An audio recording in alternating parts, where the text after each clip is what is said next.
docteur Blé Élodie, je suis la médecine physique et de réadaptation et je suis un des médecins titulaires de la clinique. Alors avant d'arriver dans le groupe Ramsay, j'étais à l'hôpital Raymond Poincaré à Garches. C'est un très gros centre en fait, de rééducation chez les accidentés de la route. Donc, je me suis plutôt occupée des patients qui ont des polytraumatismes avec des lésions cérébrales associées, donc traumatisme crânien, AVC aussi, après tout type de lésions du cerveau.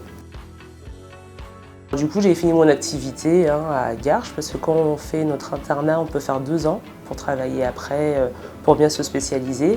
Et puis, selon les postes qu'il y a à l'hôpital, on peut ou pas être titulaire. Moi, j'ai décidé de partir de l'hôpital public et je suis venue à l'équipe du Bourget parce qu'elle avait bonne réputation. En fait, c'est même mon chef de service qui m'en a parlé. Et je savais qu'il y avait une activité qui était polyvalente, donc je ne voulais pas faire que du traumatisé crânien. Je voulais faire aussi des blessés médulaires, je voulais faire de l'amputation aussi.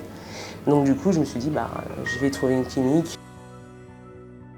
Alors la médecine physique et de réadaptation, c'est un métier qui est très peu connu. En fait, c'est le métier du médecin qui s'occupe de la rééducation.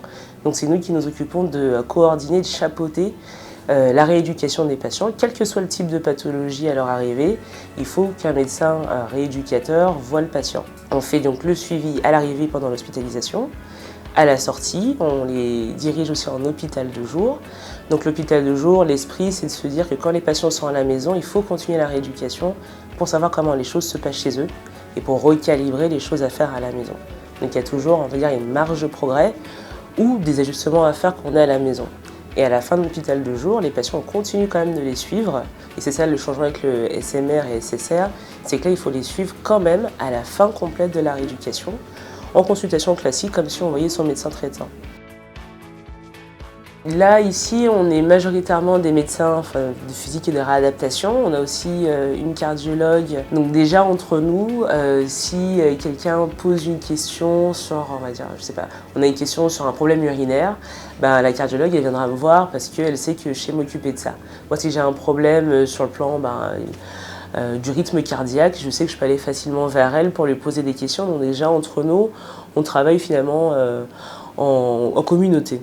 C'est un peu l'idée, si quelqu'un est absent, on s'occupe du patient de l'autre, on est très dans l'aide, dans l'entraide.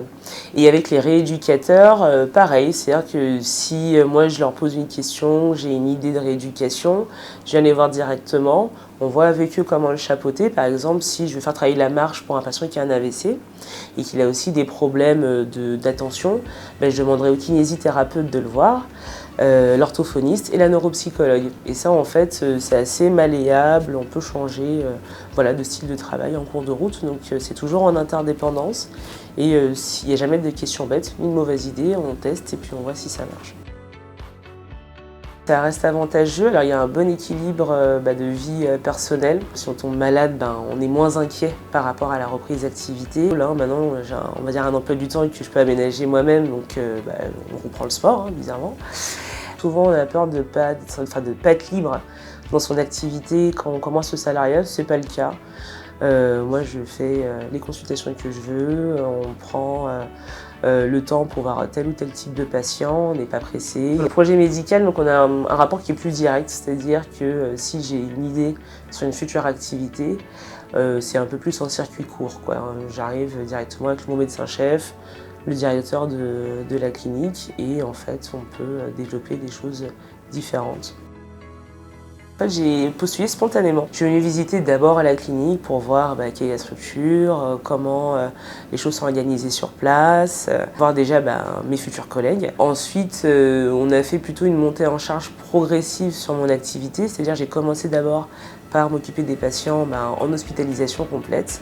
Et à partir du moment où je me sentis prête pour faire de la consultation, là on a mis en place le programme de consultation pour mes patients, pour ceux qui viennent de la médecine de ville, comme pour les patients qui sortaient d'hospitalisation complète. Ensuite, j'ai vu aussi la RH, tout simplement, pour déjà voir les conditions et les termes de mon contrat de travail et revoir certains points qui me paraissaient importants. Et ensuite, j'ai aussi discuté de mon projet en tant que médecin rééducateur avec le médecin-chef tout au long de l'intégration et avant mon arrivée. Et j'ai fait également avec le directeur de la clinique pour savoir aussi les idées que je pouvais apporter de nouvelles pour la clinique.